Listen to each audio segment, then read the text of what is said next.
وہ چیسٹ پیس اس کے سینے سے ہٹاتے کچھ فکر مندی سے گویا ہوئی، میں دل کا مریض ہوں۔ ایک نہ ہونے کے برابر آواز نکلی۔ کیا مطلب؟ وہ چونکی۔ I mean, I had a surgery when I was 2 years old. دارین گھبرا کر انگلش میں بات کرنے لگا۔ What kind of surgery؟ اس نے آئی برو اچکائی۔ Heart transplant۔ دارین نے آہستگی سے بتایا، جس پر چند لمحے اسے دیکھتی رہی اور پھر سمجھتے ہوئے اس بات میں سر ہلا دیا۔ اس نے دارین کو کچھ میڈیسنز لکھ کر دیں اور اسے پراپر چیک اپ کے بارے میں گائیڈ کیا۔ دارین چپ چاپ اسے سنتا رہا۔ آپ کا نام؟ وہ سلپ پر نام کی جگہ بال پین روک کے اس سے مخاطب ہوئی۔ دارین مصطفیٰ، اس نے آہستگی سے بتایا اور پھر اس کے ٹیبل پر نظر دوڑائی۔ ڈاکٹر انادل۔ اس نے دل ہی دل میں نام پڑھا۔ دل کو وہ نام بھلا لگا۔ خدا حافظ مسٹر دارین، وہ پروفیشنل انداز میں کہتی فون کال اٹینڈ کرنے لگی۔ دارین خود کو سنبھالتے کھڑا ہوا۔ دروازے کے پاس آتے اس نے ایک نظر پلٹ کر اس نقاب پوش حسینہ کو دیکھا اور پھر وہاں سے چلا گیا۔ مجھے وائس اوور کرنے میں بہت زیادہ ایشو ہو رہا ہے۔ I'm trying کہ میں وائس اوور کمپلیٹ کر لوں۔ اب تو آنکھوں نے جاگنا ہے، اب تو دھڑکنوں نے بھی بھاگنا ہے، وہ پھر سے ملا ہے نئے موڑ پہ، یعنی اب اسے اپنا بنانا ہے۔ انارا کا زاویان سے ریلیشن پبلک تک پہنچ چکا تھا، مگر وہ سب زاویان کو آبان کے نام سے ہی جانتے تھے۔ اس کے علاوہ وہ ضامن اور نوفل کی بہن اور دانیال کی کزن ہے۔ یہ بات بھی آج کل سوشل میڈیا میں کافی چرچے پر تھی۔ زاویان کا تو پتہ نہیں، مگر انارا کافی خوش اور مطمئن تھی۔ وہ دونوں آج واپس مظفر آباد جا رہے تھے۔ انارا نے اسے اپنے ساتھ شاپنگ مال لایا تھا۔ وہ جانے سے پہلے شاپنگ کر رہی تھی۔ 2 گھنٹوں بعد اس کی شاپنگ ختم ہوئی۔ زاویان اس کے ساتھ شاپنگ بیگز تھامے پارکنگ لاٹ میں آیا۔ انارا اپنی گاڑی کی جانب بڑھ رہی تھی، تبھی اس کی نظر اس سفید فارچونر پر پڑی۔ انارا کی پیشانی پر بل پڑے۔ یہ گاڑی تو اسے خوابوں میں بھی ڈرا چکی تھی۔ وہ جہاں جاتی تھی یہ سفید فارچونر وہاں کسی نائٹ میئر کی طرح پہنچ جاتی تھی۔ اس کے دماغ میں کچھ چل رہا تھا۔ یہ پکڑو زاویان۔ انارا نے اپنے ہاتھ میں پکڑے شاپنگ بیگ زاویان کی طرف بڑھائے، جنہیں وہ فوراً تھام گیا۔ انارا اس کے بازو کا سہارا لیتے جھکی اور اپنے دائیں پاؤں سے ہیل اتارتے محتاط انداز میں آگے بڑھی اور پھر پوری شدت سے اپنی لوبوٹان ہیل کی نوک ونڈ سکرین پر دے ماری، جس سے ونڈ سکرین میں کریکس پڑے۔ بھاگو زاویان۔ انارا ہیل ہاتھ میں پکڑتے اپنے عبایا کو اوپر اٹھاتے گاڑی کی جانب بھاگی۔ زاویان جو آنکھیں پھاڑے انارا کی حرکت دیکھ رہا تھا، اس کے پکارنے پر اس کے پیچھے بھاگا۔ وہ دونوں اپنی گاڑی میں بیٹھتے وہاں سے چلے گئے۔ انارا ڈرائیو کرتے ہوئے بہت ہنس رہی تھی، جبکہ زاویان ابھی تک یہ سمجھنے کی کوشش کر رہا تھا کہ انارا نے کیا ہے۔ گاڑی میں بیٹھے سکندر نے ہنستے ہوئے اپنی سبز آنکھوں کو بند کیا اور بیک سیٹ سے نکلتا ڈرائیونگ سیٹ پر آ گیا۔ سیٹ پر گرے گلاس کے ٹکڑے اٹھاتے اس نے باہر پھینکے اور ڈرائیونگ سیٹ پر بیٹھتے گاڑی وہاں سے لے گیا۔ شام کا وقت تھا۔ رضا ابھی گھر داخل ہوا۔ اس نے لان میں کام کرتے مالی بابا پر نظر ڈالی اور پھر ہاتھ میں پکڑے انویلپ پر گرفت مضبوط کرتے اندر کی جانب بڑھا۔ لاؤنج بالکل خالی تھا۔ اس نے نگاہ چاروں اور دوڑائی اور پھر گہری سانس لیتے اوپر اپنے روم میں آیا۔ اس نے ہلکا سا دروازہ ناک کیا اور اندر آیا۔ سامنے ہی اسے بیڈ پر گمسم انداز میں بیٹھی نینا نظر آئی۔ اس کی شادی کو آج 3 دن ہو گئے تھے۔ رضا تقریباً ہر وقت اس کے ساتھ رہتا، اس سے باتیں کرنے کی کوشش کرتا، اسے ہنسانے کی کوشش کرتا، مگر وہ کوئی رسپانس نہیں دیتی تھی۔ وہ گھنٹوں ایک جگہ بیٹھی رہتی۔ اگر رضا پانی اور کھانے کے لیے نہ پوچھتا تو وہ بھی زحمت نہ کرتی۔ رضا اس کے لیے اب پریشان ہونے لگا تھا۔ اسے نہیں یاد تھا کہ اس نے نینا کے منہ سے قبول ہے کے علاوہ کوئی لفظ ابھی تک ان 3 دنوں میں سنا ہو۔ رضا چپ چاپ روم میں آیا اور انویلپ ٹیبل پر رکھتے نینا کو دیکھا۔ وہ نظر جھکائے شاید اپنے ہاتھوں کو دیکھ رہی تھی۔ مہندی یا کسی بھی زیور سے ہاتھ وہ بالکل پاک تھے۔ نکاح کی انگوٹھی بھی اس نے اتار کر رکھ دی تھی۔ رضا نے لب بھینچے۔ اسے گرمی محسوس ہوئی تو احساس ہوا کہ محترمہ نے پنکھا یا اے سی آن کرنا بھی گوارا نہیں سمجھا۔ رضا نے آگے بڑھتے پنکھا آن کیا اور کمرے کی دونوں کھڑکیوں کے پردے ہٹاتے کھڑکیاں کھول دیں۔ نینا اسٹیچو بنے بیٹھی تھی۔ رضا نے لمبی سانس لی اور چپ چاپ اس کے ساتھ بیٹھ گیا۔ نینا نے چہرہ اٹھاتے اسے دیکھا۔ گندمی رنگت، دلکش نکوش اور بھوری آنکھیں لیے وہ شخص دلکش پرسنالٹی کا حامل تھا۔ بغیر پلکیں جھپکائے رضا کو دیکھنے لگی۔ ہلکی ہلکی داڑھی اور پیشانی پر بکھرے بال اسے مزید پرکشش بنا رہے تھے۔ کیا ہوا؟ رضا نے اس کی آنکھوں میں دیکھتے پوچھا۔ نینا کا چہرہ ایک دم سرخ پڑا۔ وہ چہرہ جھکا گئی۔ اس کی حرکت پر رضا نے لب دبائے اور اس کا ہاتھ تھامتے کھڑا ہوا۔ نینا نے چہرہ اٹھاتے اسے دیکھا، شاید وہ پوچھ رہی تھی کہ کہاں جانا ہے۔ میرے ساتھ آئیں، رضا نے آہستگی سے کہا اور انویلپ اٹھاتے اس کا ہاتھ تھامے اس کے ساتھ نیچے آیا۔ وہ نینا کو لان میں لے آیا جہاں سے مالی بابا اب جا چکے تھے۔ اندھیرا پڑ رہا تھا مگر لان میں لگے برقی کمکموں نے اندھیرے کو ختم کر دیا تھا۔ نینا ہاتھ چھڑاتی لان میں پڑی چیئرز پر بیٹھ گئی۔ رضا نے اسے دیکھا اور پھر چپ چاپ اس کے سامنے جا بیٹھا اور اس کا دایاں ہاتھ اپنے ہاتھ میں لیتے ہاتھ کی پوچھ چومی اور انویلپ سے تازہ گجرے نکالتے اس کے دونوں ہاتھوں میں پہنائے۔ نینا کی آنکھیں چمکی، وہ ہلکی سی مسکراہٹ لیے رضا کو دیکھنے لگی جو اسے ہی دیکھ رہا تھا۔ بہت پیارے لگ رہے ہیں آپ کے ہاتھ، رضا نے اس کے دونوں ہاتھوں کو اپنے ہاتھوں میں لیتے ہوئے کہا اور پھر جیب سے 2 سیاہ مخملی باکس نکالے۔ نینا حیرت سے اسے دیکھنے لگی۔ رضا نے پہلا باکس کھولا اور ڈائمنڈ کا سلور بریسلٹ اس کی کلائی پر پہنایا۔ وہ آنکھیں حیرت سے بڑی کیے رضا کی طرف دیکھنے لگی جو چہرے پر خوبصورت مسکراہٹ سے جائے اب دوسرا باکس کھول رہا تھا۔ اب کی بار اس نے ایک خوبصورت گولڈ کی باریک رنگ اس کی رنگ فنگر میں پہنا دی۔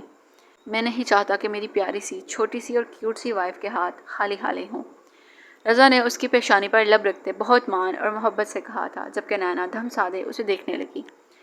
نینا آپ روئے مت، اسے رونے کے لیے تیار دیکھتے رضا نے اس کی نم پلکوں کو اپنے ہاتھ کے انگوٹھوں سے چھوا۔ رضا، نینا نے اسے پکارا۔ رضا اس کے منہ سے اپنا نام سنتے چونکا۔ جی، میں سن رہا ہوں۔ رضا نے اس کے سرخ ہوتے چہرے کی طرف دیکھا۔ آپ نے مجبور ہو کر اپنایا ہے مجھے، وہ اپنا سوال کر گئی۔ میں نے آپ سے نکاح مجبور ہو کر نہیں کیا بلکہ پورے دل سے اور اپنی مرضی سے کیا ہے، کیونکہ آپ مجھے اچھی لگتی ہیں، رضا نے مضبوط لہجے میں جواب دیا۔ میں کب اچھی لگی آپ کو؟ وہ چونکی۔ جب سے آپ کو ضامن کے ریسپشن پر دیکھا۔ رضا ذوالقرنین کا ذکر کرنے لگا تھا مگر فوراً ہی جملہ دبا گیا۔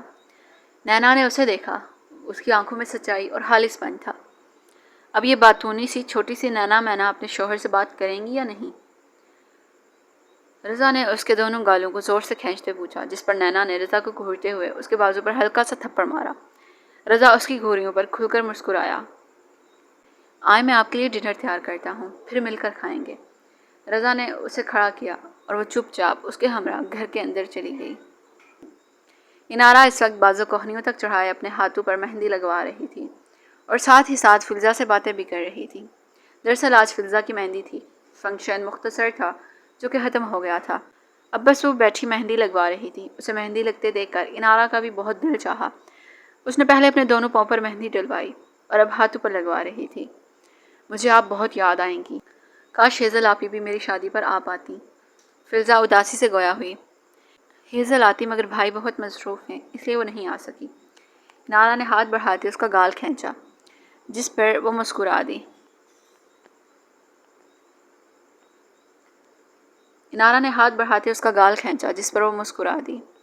اللہ تمہیں بہت سی خوشیاں دے۔ انارا نے اس کے دھمکتے چہرے کی طرف دیکھتے دل سے دعا دی، جس پر فلزا نے مسکرا کر آمین کہا۔ تقریباً 15 منٹ بعد انارا کے دونوں ہاتھوں پر بھی مہندی لگ گئی تھی۔ جیسے ہی مہندی لگی، فلزا کی والدہ انارا سے کہنے لگی کہ زاویان اس کا باہر انتظار کر رہا ہے۔ زاویان کے ذکر پر فلزا کا دل ایک دم بجھ گیا مگر پھر وہ مسکرا دی۔ ہر کوئی ہمارا نہیں ہوتا، ہر کوئی ہمارے لیے نہیں ہوتا۔ وہ اسے اچھا لگا تھا پر اس کا مطلب یہ نہیں تھا کہ وہ اس کا ہو جائے گا۔ پسند کوئی بھی آ سکتا ہے، دل پہ اختیار تھوڑی ہوتا ہے۔ انارا فلزا اور باقی سب کو خدا حافظ کہتے احتیاط سے اپنے پاؤں فلیٹس میں اڑیس کی۔ فلزا کی والدہ نے اس کی شال کندھے پر درست کی۔ حجاب وہ پہلے ہی ڈھیلا کیے ہوئے تھی۔ اس وقت اندھیرا تھا اور باہر کوئی نہیں تھا، اس لیے وہ کچھ مطمئن تھی۔ فلزا کی والدہ اسے گیٹ تک چھوڑتی اس کا فون زاویان کو تھما گئی۔ زاویان نے انارا کا فون اپنی جیب میں ڈالا اور اپنے فون کی فلیش لائٹ آن کرتے روشنی کی اور وہ دونوں اپنے گھر کی چڑھائی چڑھنے لگے۔ انہوں نے ابھی 2-3 قدم ہی لیے تھے جب مہندی کی تازہ خوشبو زاویان کے نتنوں سے ٹکرائی۔ اس کی نظر فلیش لائٹ میں نظر آتے فلیٹس میں مقید انارا کے پاؤں پر پڑی۔ اس کے پاؤں پر مہندی لگی تھی۔ وہ انارا کے پاؤں پر لگی مہندی دیکھ رہا تھا کہ اچانک سے فون کی فلیش لائٹ بند ہو گئی۔ انارا کے قدم تھمے۔ زاویان! انارا نے گھبرا کر اسے پکارا۔ زاویان نے تیزی سے فون کی فلیش لائٹ آن کی، تبھی اسے اپنے بازو پر تیز چبھن محسوس ہوئی۔ اس نے جیسے ہی فون اس طرف گھمایا تو نظر انارا پر پڑی جو کہ اس کے بازو پر دان گاڑے ہوئے تھی۔ زاویان اچھا خاصا حیران ہوتے لب دباتے نظریں جھکا گیا۔ لائٹ آن ہوتے ہی انارا واپس سیدھی ہوئی۔ اب لائٹ بند کی نہ تو یہاں سے نیچے دھکا دے دوں گی۔ انارا نے اسے گھورا اور تیز تیز آگے جانے لگی۔ زاویان بھی اس کے ساتھ ہو لیا۔ اس نے گیٹ کھولا تو وہ تیزی سے آگے بڑھی۔ وہ گیٹ بند کرتے آگے آیا۔ انارا کوریڈور کے پاس فلیٹس اتارتے ننگے پاؤں کھڑی تھی۔ آپ نے فلیٹس کیوں اتارے؟ زاویان نے کوریڈور کھولتے پوچھا۔ پاؤں کی مہندی ابھی بھی تھوڑی تھوڑی گیلی ہے نا تو خراب ہو رہی تھی، انارا نے اپنے پاؤں کی طرف دیکھتے ہوئے کہا اور پھر اپنے دونوں ہاتھوں کو ایک اینگل پر رکھ کر دیکھنے لگی۔ ہاتھوں پر لگی مہندی بالکل تازہ تھی۔ زاویان نے ایک نظر اس کے ہاتھوں پر لگی مہندی پر ڈالی تو اسی لیے محترمہ نے تھپڑ مارنے کی بجائے دان کاڑے تھے۔ اس نے نفی میں سر ہلایا اور پھر کوریڈور کھول گیا۔ انارا تقریباً بھاگتے ہوئے اندر گئی۔ زاویان نے نفی میں سر ہلایا اور پھر جھک کر اس کی رائل گرین فلیٹس کو بائیں ہاتھ کی 2 انگلیوں سے اٹھاتے اندر آیا۔ انارا اپنے روم میں تھی جب زاویان نے دستک دی۔ اجازت ملنے پر وہ اندر آیا۔ انارا ڈریسنگ ٹیبل کے سامنے بیٹھی ہوئی تھی۔ زاویان نے اس کی فلیٹس کو جھک کر ایک طرف رکھا اور جیب سے اس کا فون نکالنے لگا۔ زاویان میرے لینس نکال دو۔ انارا اس کی طرف مڑی جبکہ زاویان اس کی بات سنتے بری طرح سے چونکا۔ وہ اس وقت سبز لینس سے اپنی ہیزل براؤن آنکھوں کو چھپائے ہوئے تھی۔ میری آنکھیں درد کر رہی ہیں زاویان۔ انارا کی آنکھیں واقعی سرخ ہونے لگی تھیں۔ مجھے لینس ریموو کرنا نہیں آتا۔ اس نے بری ہونا چاہا۔ کوئی ویڈیو دیکھ لو نا، اتنا مشکل نہیں ہے۔ انارا اب اپنی ہتھیلیوں اور انگلیوں پر پھونکے مارنے لگی کہ مہندی خشک ہو اور وہ لینس اتارے۔ جی، زاویان نے اس بات میں سر ہلایا اور روم سے چلا گیا۔ تقریباً 5 منٹ بعد زاویان گیلے ہاتھوں کو ٹیشو پیپر سے صاف کرتے روم میں آیا۔ چہرہ ادھر کریں۔ زاویان ڈریسنگ ٹیبل کے پاس آیا۔ انارا اس کی طرف مڑی۔ اس میں ڈالنا۔ انارا نے ہاتھ میں پکڑی چھوٹی سی ڈبیا کو ڈریسنگ ٹیبل پر رکھا۔ زاویان جھکا۔ اس نے بائیں ہاتھ کی انگلیوں سے اس کی آئی برو ذرا سی لفٹ کرتے پہلے دائیں آنکھ سے لینس نکالا اور پھر بائیں آنکھ سے۔ انارا اسے اتنے قریب سے دیکھتے دھڑکنوں کو بڑھانے سے روک رہی تھی۔ وہ وہی تھا، بے تاج سر اور سرد سا۔ کتنی جلدی لینس ریموو کر لیے تم نے، مجھے تو پتہ ہی نہیں چلا۔ انارا کچھ حیران ہوئی۔ گال شرم و حیا سے لال پڑ چکے تھے۔ جی، ویڈیوز دیکھ کر آیا ہوں، اس نے آہستگی سے بتایا اور انارا کے روم سے چلا گیا۔ انارا نے ایک نظر اپنے آپ کو آئینے میں دیکھا اور پھر بلش کرتے ہوئے بیڈ پر نیم دراز ہو گئی۔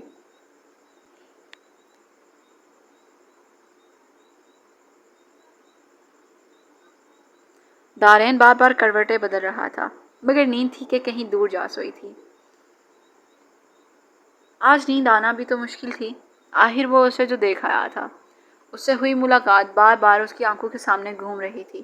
سماعتوں سے بار بار اس کی آواز ٹکرا رہی تھی۔ اس کی قربت میں گزرے وہ چند لمحے اس پر حاوی ہو گئے تھے۔ کچھ سمجھ نہ آنے پر اس نے فون اٹھاتے نوفل کو کال ملائی جو دوسری بیل پر اٹھا لی گئی۔ السلام علیکم، پرابلم آف دا سولوشن۔ دارین نے کھڑکی کے پاس کھڑے ہوتے اپنے ہی انداز میں اسے مخاطب کیا۔ وعلیکم السلام، سوسائڈ اٹیمپٹ کرنے والے۔ مقابل بھی نوفل تھا۔ دارین اس کا جواب سنتے ہلکا سا مسکرا دیا۔ کیسے ہو، کیا چل رہا ہے لائف میں؟ دارین نے اپنے گھنگرالے بالوں کو ہاتھ سے سنوارتے پوچھا۔ میں تو بالکل ٹھیک ہوں، تم سناؤ؟ نوفل لیپ ٹاپ بند کرتے بیڈ پر آ لیٹا۔ میں صبح تک تو ٹھیک تھا پر شاید اب ٹھیک نہیں ہوں۔ دارین نے گہری سانس لی۔ کیا ہوا؟ نوفل چونکا اور پھر دارین نے اسے ساری رودات سنائی۔ نام بتاؤ ڈاکٹر کا۔ نوفل کو کچھ شک ہوا۔ ڈاکٹر انادل۔ دارین نے دھیمے سے نام بتایا جبکہ نوفل کا چہرہ کچھ سنجیدہ ہوا۔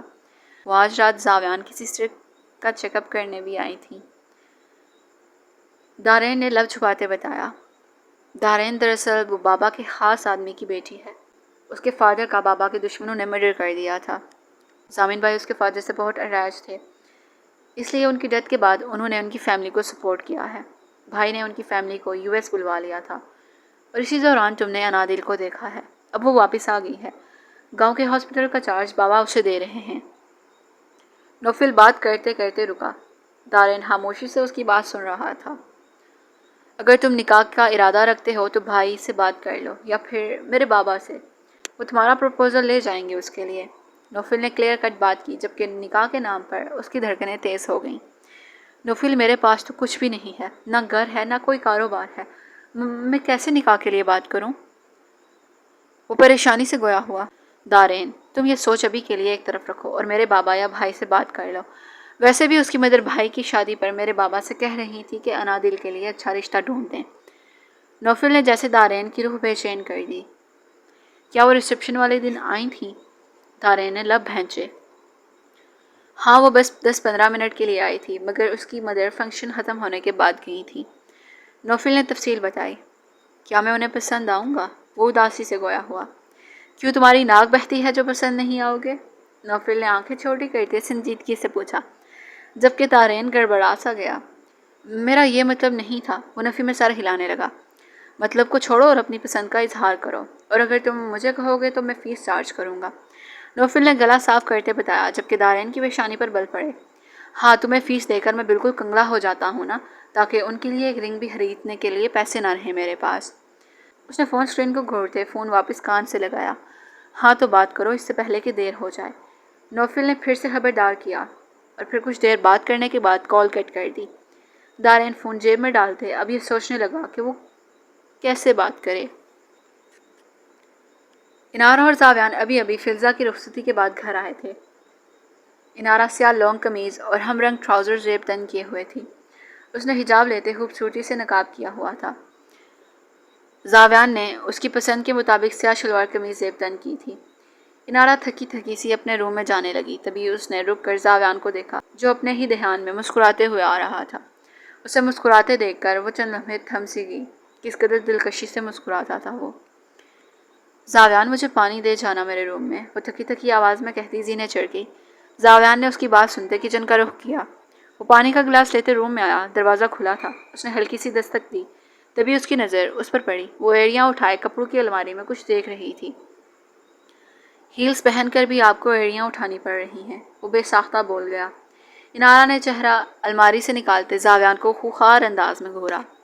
کیا کہہ رہے ہو تم؟ وہ سنجیدگی سے پوچھنے لگی۔ میں کہہ رہا تھا کہ آپ کتنی چھوٹی ہیں، اس نے عام انداز میں بتایا، جبکہ انارا کا پارا چڑھا۔ خود کو دیکھا ہے، بڑا آیا لمبا۔ اس نے زاویان کو سر تا پیر گھورا۔ آپ جلس ہو رہی ہیں میری ہائٹ سے؟ اس نے پانی کا گلاس بیڈ سائڈ ٹیبل پر رکھا۔ میں کیوں جلس ہوں گی؟ میں ہیلز پہن کر لمبی ہو جاتی ہوں۔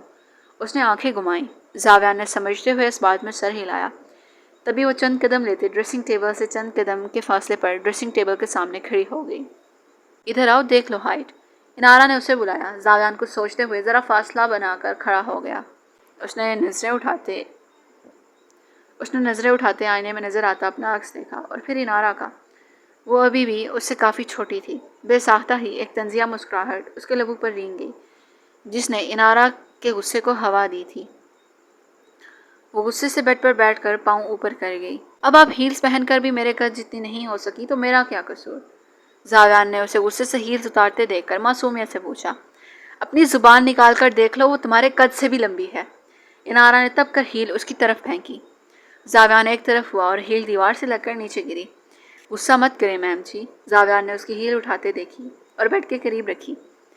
زاویان میں تمہارا منہ توڑ دوں گی، انارا نے غصے سے دانت پیستے ہوئے کہا۔ جھگو یا جمپ کریں گی؟ اس نے بے ساختہ پوچھا۔ انارا پہلے تو سمجھ نہ پائی، مگر جیسے ہی اسے سمجھ آئی اس نے اپنے ہاتھ میں پکڑی دوسری ہیل بھی اس کی طرف پھینکی۔ نشانہ چونک گیا۔ میرے روم سے نکلو۔ وہ غصے سے لال پیلی ہوتی اپنے مہندی لگے ہاتھ سے اسے کمرے سے نکل جانے کا اشارہ کر رہی تھی۔ اوکے میم جی۔ زاویان نے اس کی دوسری ہیل بھی بیڈ کے قریب رکھی اور کمرے سے جانے لگا۔ میں ناراض ہوں تم سے، بات کرنے کی کوشش مت کرنا۔ وہ چہرہ پھیر گئی۔ میں منا لوں گا۔ اس نے رک کر کندھے پر سے چہرہ ذرا پیچھے کرتے اسے دیکھا اور آہستگی سے کہتا روم سے نکل گیا۔ دیکھتی ہوں کیسے مناتے ہو تم، وہ خود سے کہتی اپنا حجاب کھولنے لگی۔ یہ وہ سین تھا جسے امیجن کر کے آدھی رات کو میں ہنس رہی تھی۔ آئی ہوپ کہ آپ کو یہ سین بہت پسند آیا ہوگا۔ بلال اپنے روم میں بیٹھا اپنے بالوں کو مٹھیوں میں دبائے ہوئے تھا۔ سوچ اسے ذہن باری ہو رہا تھا۔ جیسے جیسے ذہنی اذیت بڑھتی وہ اپنے بالوں کو زور سے کھینچتا۔ اللہ میں اس سے معافی مانگنا چاہتا ہوں، مجھے ہمت دے میرے رب۔ بلال نے تکان بھری سانس خارج کی۔ میرا دل بے سکون ہے، پچھتاوے مجھے بے دردی سے ڈس رہے ہیں۔ میرا ذہن سوچوں سے پھٹ رہا ہے، میری روح کا سکون برباد ہے۔ وہ معاف کر دے تو شاید میری یہ اذیتیں، یہ پچھتاوے کم ہوں۔ وہ اپنے بالوں کو جس شدت سے اپنی مٹھیوں میں جگڑے ہوئے تھا، بالوں کی جڑیں دکھنے لگی تھیں۔ پچھتاوے سلو پوائزن کی طرح ہوتے ہیں، زندگی میں شامل ہو جائیں تو رفتہ رفتہ جان لے جاتے ہیں۔ رضا گاڑی گیرج میں کھڑی کرتے اندر کی جانب جا رہا تھا جب اسے فون رنگ ہوتا سنائی دیا۔ اس نے چونک کر آس پاس دیکھا، تبھی نظر لان میں پڑے ٹیبل پر گئی۔ وہ آگے آیا، یہ فون نینا کا تھا۔ آج صبح ہی اس نے فون آن کیا تھا۔ رضا نے فون اٹھا کر دیکھا، اسکرین پر بیسٹی لکھا جگمگا رہا تھا۔ رضا فون لیتے اندر آیا، وہ لاؤنج میں بیٹھی ٹی وی دیکھ رہی تھی۔ کیسی ہیں آپ؟ رضا نے آگے آتے جھک کر اس کی پیشانی چومی اور پھر ایک نظر ٹی وی پر ڈالی جہاں ٹام اینڈ جیری شو چل رہا تھا۔ ٹھیک ہوں، آپ کیسے ہیں؟ نینا نے بلش کرتے نظریں چکائیں۔ آپ کو گھر میں گھومتا پھرتا دیکھ کر میں بالکل ٹھیک ہو گیا ہوں، رضا نے مسکرا کر کہا، تبھی فون پھر سے بجنے لگا۔ آپ کا فون باہر پڑا تھا، کال آ رہی تھی۔ رضا نے فون اس کی جانب بڑھایا۔ نینا نے فون لیا، نام پڑھتے اس نے جھٹ سے کال اٹینڈ کی۔ نینا یار کہاں ہو تم؟ ٹھیک تو ہو نا؟ یہ فون کیوں بند تھا تمہارا؟ یشا کی پریشان آواز ابھری۔ میرے بھائی کی ڈیتھ ہو گئی ہے یشا، نینا کی سسکی ابھری۔ دوسری طرف موجود یشا جامد ہو گئی۔ رضا نے فکر مندی سے نینا کے ساتھ بیٹھتے اسے خود سے لگا لیا۔ نینا سوری، مجھے نہیں پتا تھا، رو مت، مجھے بھی رونا آ رہا ہے، یشا پریشانی سے بولی۔ اس کی آنکھیں بھی بھیگنے لگی تھی۔ نینا نے کوئی جواب نہ دیا، وہ بس رو رہی تھی۔ رضا نے گلا صاف کرتے اس کے ہاتھ سے فون لیتے اسپیکر پر ڈالا۔ نینا اس وقت آپ سے بات نہیں کر سکتی، آپ بعد میں بات کر لیجیے گا، رضا کی سنجیدہ آواز ابھری، جبکہ یشا مردانہ آواز سنتے تقریباً اچھل کر رہ گئی۔ آپ کون ہیں؟ یشا کی تیز آواز ابھری۔ میں آپ کی دوست نینا کا شوہر ہوں۔ اس نے اپنا تعارف کروایا تو یشا فون سامنے کرتے فون کو گھورنے لگی۔ کیا مطلب آپ شوہر ہیں؟ شادی کب ہوئی نینا کی؟ وہ حیرت اور غصے سے پوچھ رہی تھی۔ رضا نے اسے مختصراً بتاتے کال اینڈ کر دی اور پھر نینا کو دلاسے دینے لگا۔ دوسری طرف یشا رونے لگی۔ اس کے رونے کی آواز سنتے صبا بیگم تیزی سے اس کے کمرے میں آئیں۔ میری بچی کیا ہوا؟ انہوں نے آگے بڑھتے اسے خود میں پہنچا۔ ماما میری دوست، یشا روتے روتے سب بتانے لگی۔ پہلے تو اسے ذوالقرنین کی ڈیتھ کا سن کر دکھ ہوا تھا، وہ اس سے کافی مرتبہ ملی تھی، اسے بالکل نینا کی طرح ٹریٹ کیا کرتا تھا۔ جب کبھی وہ نینا سے ملنے آتا یا نینا گاؤں جاتی تو وہ نینا کے ساتھ ساتھ اس کے لیے بھی کوئی نہ کوئی گفٹ ضرور لایا یا بھجوایا کرتا۔ دوسرا، اسے نینا کی کنڈیشن کا سن کر کافی دکھ ہوا تھا، مگر جہاں تک نکاح کی بات تھی اس کے لیے مطمئن تھی۔ صبا بیگم نے اسے چپ کروایا اور پھر اسے سمجھاتے ہوئے کمرے سے باہر چلی گئیں۔ انہیں نینا کے لیے کافی برا لگا تھا، وہ کافی مرتبہ یشا کے ساتھ گھر بھی آئی تھی۔ یشا نے اپنی اور نینا کی مسکراتی تصویر دیکھی اور فون ایک طرف رکھ دیا۔ رضا نے کہا تھا وہ اسے جلد ہی اسلام آباد لے کر آئے گا، اب بس اسے اسی دن کا انتظار تھا۔ لاؤنج میں مدھم روشنی تھی جیسے چاند کی چاندنی ہو۔ مدھم قدموں کی چاپ لاؤنج میں بجتے ساز میں گم ہو رہی تھی۔ لاؤنج میں دو وجود کا عکس واضح ہوا۔ انارا زاویان کا ہاتھ تھامے ایک مدھم ساز کے چلتے رقص کر رہی تھی۔ ان دونوں کا ایک ہاتھ اپنے کمر کے پیچھے تھا جبکہ ایک ہاتھ وہ ایک دوسرے کے ہاتھ میں دیے ہوئے تھے۔ یہ رقص حسین تھا، بالکل ان کے ساتھ جیسا۔ انارا ان لمحوں میں کھونے لگی تھی، اس نے دعا کی تھی کہ یہ لمحے کبھی ختم نہ ہوں۔ زاویان نے کمر سے ہاتھ ہٹاتے سامنے کیا۔ انارا نے فوراً سے اس کے ہاتھ پر اپنا ہاتھ رکھا اور وہ دونوں ایک دوسرے کی آنکھوں میں دیکھتے گھومنے لگے۔ وہ دونوں ایک دوسرے میں گم محسوس ہو رہے تھے، وہ دونوں ایک دوسرے کے محرم تھے، وہ دونوں ایک دوسرے کے ہونے سے مکمل تھے۔ اب تو ناراض نہیں ہیں نا آپ؟ زاویان نے اس کی ہیزل براؤن آنکھوں میں دیکھتے بھاری آواز میں پوچھا۔ انارا کی دھڑکنوں کی رفتار بڑھی، شرم و حیا سے نظریں جھک گئیں۔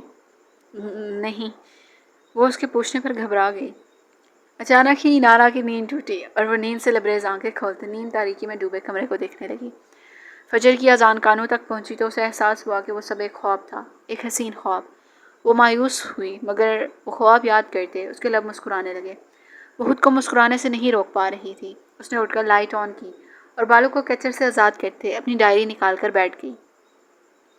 اس نے اپنا خواب لفظ بہ لفظ ڈائری پر لکھا جیسا اسے یاد تھا۔ اس نے مسکرا کر ڈائری بند کی اور نماز کی تیاری میں لگ گئی۔ علایا اس وقت نماز کے بعد کھڑکی کے پاس کھڑی حویلی سے باہر دیکھ رہی تھی۔ اس نے کمرے سے باہر نکلنا چھوڑ دیا تھا۔ نگہت بیگم اس کے پاس آتی، اسے باہر نکلنے کا کہتی، مگر وہ پھر بھی باہر نہیں آتی تھی۔ بلال کی طرف سے ملنے والی ریجیکشن نے اسے اندر سے توڑ دیا تھا۔ وہ اپنے پیرنٹس کی واپسی کی منتظر تھی کہ وہ آئیں اور وہ حویلی سے چلی جائے۔ اس نے نم پلکوں کو انگلیوں سے چھوا اور واپس بیڈ پر بیٹھ گئی۔ دارین روز کی طرح آج بھی ضامن کے ساتھ ڈیرے پر آیا ہوا تھا۔ رضا اور ملک جبار بھی وہیں پر تھے۔ دارین کو نوفل کی کال آئی جسے سننے کے لیے وہ سائٹ پر آیا۔ نوفل سے باتیں کرنے کے دوران اس نے کسی کو بات کرتے سنا۔ سرگوشی نما آوازیں دارین کی توجہ کھینچ چکی تھیں۔ اس نے فون کان سے ہٹایا اور درخت کی اوٹ میں کھڑے ہوتے ان دو نفوس کی باتیں سننے لگا۔ اچانک ہی اس کی آنکھیں پھیلیں اور وہ اندر کی جانب بھاگا۔ ملازم جو ٹرے ٹیبل پر رکھنے لگا تھا، دارین نے اسے اپنی طرف کھینچتے زمین پر دے مارا۔ ملازم کے ساتھ ساتھ وہ تینوں بھی چونک کر دارین کو دیکھنے لگے۔ گرم چائے اور کافی گرنے سے اس کے ہاتھ اور سینے پر جلن ہونے لگی تھی۔ کیا ہوا تمہیں؟ ضامن نے چونک کر پوچھا تھا۔ ملازم کے چہرے کی ہوائیاں اڑی ہوئی تھیں۔ They poisoned your coffee۔ وہ ملازم کو گریبان سے پکڑتے ضامن سے مخاطب ہوا، جبکہ وہ تینوں اس کی بات پر چونک کر اپنی جگہ سے کھڑے ہوئے۔ کیا مطلب ہے بیٹا؟ وہ ملک جبار دارین کو دیکھنے لگے، جس کا چہرہ جلنے کے درد سے سرخ ہو گیا۔ رضا نے آگے بڑھتے اس ملازم کو گردن سے پکڑا۔ دارین نے ایک نظر ضامن اور ملک جبار پر ڈالی اور انہیں بتانے لگا، کام ہو گیا ہے۔ ایک سرگوشی ابری، میں اسے زہر دے آیا ہوں، اب وہ ان کی کافی میں ملا دے گا۔ دوسرے نے سرگوشی میں جواب دیا، جسے سنتے ہی دارین اندر کی جانب بھاگ کر آیا تھا۔ یہ بات سننے کی دیر تھی۔ ضامن نے قہر بھری نظروں سے ملازم کی طرف دیکھا، جو رضا کی گرفت سے نکلنے کی کوشش میں تھا۔ سچ اگلو۔ ضامن نے بغیر لحاظ کی ایک زناٹے دار تھپڑ ملازم کے چہرے پر دے مارا۔ وہ تھر تھراتے ہوئے اعتراف کرنے لگا کہ اس نے ضامن کی کافی اور ملک جبار کی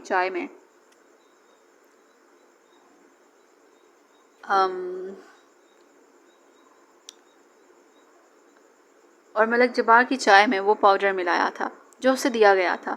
ملک جبار کو شدت سے ذوالقرنین کی یاد آئی۔ وہ خود ہی اپنی گن نکالتے ان آدمیوں کو پکڑنے باہر نکلے۔ اس سے پہلے میں غصے سے پاگل ہو جاؤں، شکل گم کرو اپنی۔ ضامن دھاڑا تھا۔ رضا نے ملازم کو چھوڑا تو وہ جان بچاتے وہاں سے بھاگا۔ دارین آج ضامن کا وہ غصہ دیکھ رہا تھا جس کا ذکر نوفل اکثر کیا کرتا تھا۔ اسے رضا سے ڈر سا لگا۔ میں انکل کے پیچھے جا رہا ہوں۔ رضا وہاں سے نکلا، جبکہ ضامن نے بالوں کو مٹھیوں میں جگڑتے نیچے گرے کپس کے ٹکڑوں کو دیکھا۔ دارین تمہارا ہاتھ جلا ہے اور سینہ بھی، چلو تمہیں ہاسپٹل لے چلو۔ رضا نے خود کو پرسکون کرتے چپ چاپ کھڑے دارین کو پکارا تو وہ ایک دم ڈر سا گیا۔ نہیں میں ٹھیک ہوں۔ دارین نے نفی میں سر ہلایا، مگر ضامن اسے اپنے ساتھ زبردستی ہاسپٹل لے گیا۔ ایک میل ڈاکٹر نے اس کا چیک اپ کیا تھا اور پھر آدھے گھنٹے بعد وہ واپس آ گئے۔ جہاں وہ انادل سے ٹکراؤ نہ ہونے پر خوش تھا، وہیں کچھ مایوس بھی ہوا۔ ہماری جان بچانے کے لیے شکریہ۔ ضامن نے گاڑی ڈرائیو کرتے ہوئے اس کی دوا لگے ہاتھ پر نظر ڈالی۔ بھائی یہ تو میرا فرض تھا۔ دارین نے مسکرا دیا۔ بھلے اس کا ان سب سے کوئی خونی رشتہ نہ تھا، مگر وہ اس کے لیے اب ایک فیملی سے بڑھ کر تھے۔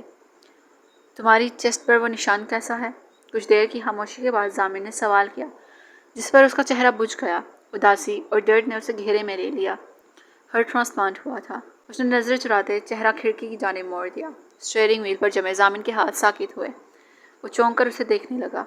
سوری، ضامن نے آہستگی سے کہا اور گاڑی آگے بڑھا دی۔ 2 دن بعد انارا کو گہری چپ لگ چکی تھی۔ اسے اسلام آباد واپس جانا تھا، مگر وہ نہیں جا سکی۔ اسے اتنا بڑا شوق لگا تھا کہ وہ 2 دن سے ایک لفظ بھی نہیں بولی تھی۔ زاویان اس سے بات کرنے کی کوشش کرتا تو وہ وہاں سے اٹھ کر چلی جاتی۔ بہت بار وہ اس کے دروازے پر آیا تھا، یا تو وہ دروازہ ہی نہ کھولتی یا پھر اسے گھور کر اس کے منہ پر دروازہ بند کر دیتی۔ وہ ابھی بھی اوور تھنکنگ میں ڈوبی ہوئی تھی جب فون کے چلانے پر وہ حال میں لوٹی۔ اس نے فون اٹھا کر دیکھا تو رضا کی کال تھی۔ اس کا دل کیا کہ وہ کال کٹ کر دے، مگر پھر اس نے فون کال اٹینڈ کی۔ انارا کیا تم گاؤں آ سکتی ہو؟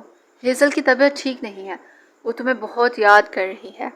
گاؤں میں بہت سے مسائل چل رہے ہیں، میں اسے لے کر نہیں آ سکتا۔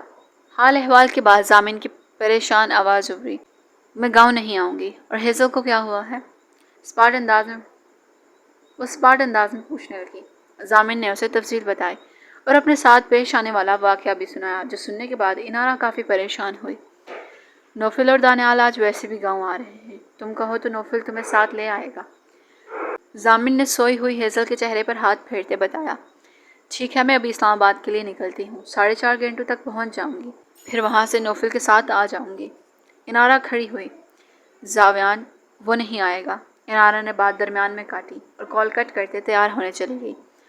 تقریباً 20 منٹ بعد وہ لاؤنج میں زاویان کے لیے نوٹ چھوڑتی چلی گئی۔ آدھے گھنٹے بعد جب زاویان نیچے آیا تو اسے ٹیبل پر پڑا نوٹ نظر آیا۔ اس نے نوٹ پڑھتے مٹھی میں دبوچا اور واپس کمرے میں چلا گیا۔ شام کا وقت تھا۔ انارا اور ہیزل حویلی کے لان میں بیٹھی ہوئی تھیں۔ کل سے انارا کو دیکھتے ہیزل کافی خوش ہو گئی تھی۔ اس وقت بھی وہ دونوں باتیں کرتے ہوئے شام کی چائے انجوائے کر رہی تھی جب اچانک کسی نے انارا کا نام پکارا۔ انارا کے ساتھ ساتھ ہیزل نے بھی چونک کر اس سمت دیکھا۔ ہیزل نے چہرہ فوراً دوسری جانب کرتے چہرہ ڈھانپا، جبکہ ہیزل اپنی جگہ سے کھڑی ہو گئی۔ خوف، تکلیف، تہمتیں، ذلت، مذاق، سسکیاں۔ انارا اسے اپنے سامنے دیکھتے بالکل ساکت ہو گئی۔ جم آؤٹ فٹ پہنے، سرخ ہوتے چہرے اور بکھرے بالوں کے سنگ وہ اجڑی حالت میں سر جھکائے کھڑا تھا۔ آنکھیں اس قدر سرخ تھیں کہ خوف آ رہا تھا۔ ایسے محسوس ہو رہا تھا جیسے وہ ہفتوں سے ٹھیک سے سویا نہ ہو۔ انارا، مجھے معاف کر دیں، میں آپ کا مجرم ہوں، مجھے معاف کر دیں۔ میں نے آپ کی زندگی برباد کر دی، میں نے آپ پر تہمت لگائی، آپ کے شوہر کو مار دیا، پلیز مجھے معاف کر دیں۔ اس کی ندامت بھری آواز ابھری۔ انارا یک ٹک اس کی طرف دیکھنے لگی۔ ہیزل تو یہ باتیں سنتے تقریباً صدمے میں پہنچ چکی تھی۔ میں ان اذیتوں کے ساتھ جی نہیں سکتا۔ میں نے بہت گناہ کیے ہیں انارا، مگر میرا سب سے بڑا گناہ اللہ کی نافرمانیوں کے بعد آپ کو اذیت دینا ہے، آپ سے آپ کی خوشیاں، آپ کا گھر، آپ کا سب چھیننا ہے۔ مجھے معاف کر دیں انارا۔ وہ پھر سے گویا ہوا۔ اس بار اس کی آواز آنسوؤں کے بوجھ سے بھاری ہوئی۔ یا معاف کر دیں یا پھر سزا دے دیں یا پھر دونوں، مگر پلیز کچھ کہہ دیں، کچھ کریں کہ میری روح کی بے سکونی ختم ہو۔ اس کی انا نے اسے منہ کے بل گراتے کانٹوں پر گھسیٹا تھا۔ انارا بالکل چپ کھڑی تھی۔ اسے اپنے کان سائیں سائیں کرتے محسوس ہوئے۔ لان میں ان تینوں کے علاوہ کوئی نہیں تھا۔ انارا کی طرف سے جب کوئی جواب نہ ملا تو بلال نے اپنی پشت میں اڑی سی گن نکالی اور آگے بڑھتے انارا کے ہاتھوں میں تھما دی۔ انارا نے آنکھیں پھاڑتے اپنے ہاتھ میں موجود ٹھنڈی گن دیکھی، جو کہ یقیناً لوڈڈ تھی۔ ہیزل تو گھبرا کر چیئر سے اٹھ کر 2 قدم دور ہوئی۔ شوٹ می انارا، just shoot me and end my pain and regrets. وہ گرنے والے انداز میں گھٹنوں کے بل بیٹھتے سزا کی بھیک مانگ رہا تھا۔ ندامت، کرب، اذیت، پچھتاوے، التجا اور طلب معافی، ان سرخ ہوتی آنکھوں میں کیا کیا نہ تھا۔ انارا نے گھبرا کر ہیزل کی طرف دیکھا جو خوف زدہ سی نفی میں سر ہلا رہی تھی۔ انارا، یہ تم کیا کر رہی ہو؟ علایا جو نگت بیگم کے کہنے پر لان میں آ رہی تھی، سامنے کا منظر دیکھتے اس کے پاؤں تلے زمین کھسکی، خوف سے قدم منجمد ہوئے۔ اسے اپنی آواز بند ہوتی محسوس ہوئی۔ وہ خوف سے چلائی تھی۔ انارا نے گھبرا کر علایا کی طرف دیکھا۔ بلال اس کی آواز سنتے کھڑا ہوا اور گن کی نوک پکڑتے اپنے سینے سے ٹکائی۔ انارا گھبرا کر گن سے ہاتھ ہٹانے لگی، مگر بلال نے اس کے کپکپاتے ہاتھ پر اپنا ہاتھ رکھتے نفی میں سر ہلایا۔ اس کے چھونے پر انارا کو اپنے جسم میں کانٹے چبھتے محسوس ہوئے۔ سوری انارا، بلال نے چہرہ جھکاتے انارا کی خوف زدہ گھبرائی ہوئی آنکھوں میں دیکھا۔ وہ کرب سے مسکرا رہا تھا، تبھی نسوانی چیخوں کے ساتھ گولی چلی۔ انارا لرزی، خون کے چھینٹے انارا کے چہرے اور کپڑوں پر پڑے اور بلال کا مضبوط وجود زمین بوس ہوا۔ میرا بیٹا! نیلم بیگم بھاگتی ہوئی اس جانب آئی۔ انارا کے کپکپاتے ہاتھوں سے گن چھوٹ کر زمین بوس ہوئی۔ نوفل جو ابھی حویلی آیا تھا بھاگ کر اس طرف آیا۔ اس نے انارا کے ہاتھ سے گن چھوٹتی دیکھی تھی۔ وہ نفی میں سر ہلا رہا تھا۔ علایا وہیں بیٹھ کر زاروں کی طرح رونے لگی۔ ہیزل گھبرائی ہوئی کھڑی تھی۔ نوفل انارا کو اپنے ساتھ لگاتے اندر لے گیا۔ دانیال جو گولی چلنے کی آواز سے نیند سے اٹھ کر آیا تھا، اپنی نم آنکھوں کو ملتے بلال کے زخمی وجود کو ملازموں کے ساتھ اٹھا کر گاڑی میں لٹانے لگا۔ نگت بیگم اور ہیزل نیلم بیگم کو سنبھالنے لگی۔ نوفل انارا کو چھوڑتے واپس باہر آیا اور دانیال کے ساتھ ہاسپٹل کے لیے نکل گیا۔ So this was the episode and I hope کہ آپ کو یہ ایپیسوڈ پسند آئی ہوگی۔ کمنٹ باکس میں اپنے ریویوز لازمی شیئر کیجیے گا کہ آپ کو یہ ایپیسوڈ کیسی لگی۔ ایپیسوڈ لیٹ اپلوڈ ہو رہی ہے بیکاز طبیعت کچھ ناساز تھی اور وائس اوور نہیں ہو رہا تھا مجھ سے، لیکن میں نے کر لیا۔ تھوڑا ٹائم لگ گیا لیکن میں نے کر لیا۔ سو آئی ہوپ کہ آپ کو ایپیسوڈ پسند آئی ہوگی۔ اپنے ریویوز شیئر کیجیے گا، اینڈ انشاءاللہ اب آپ سے نیکسٹ ملاقات ہوتی ہے، تب تک کے لیے اپنا بہت سا خیال رکھیے گا، اپنی نیک دعاؤں میں مجھے یاد رکھنا مت بھولیے گا۔ اللہ نگہبان۔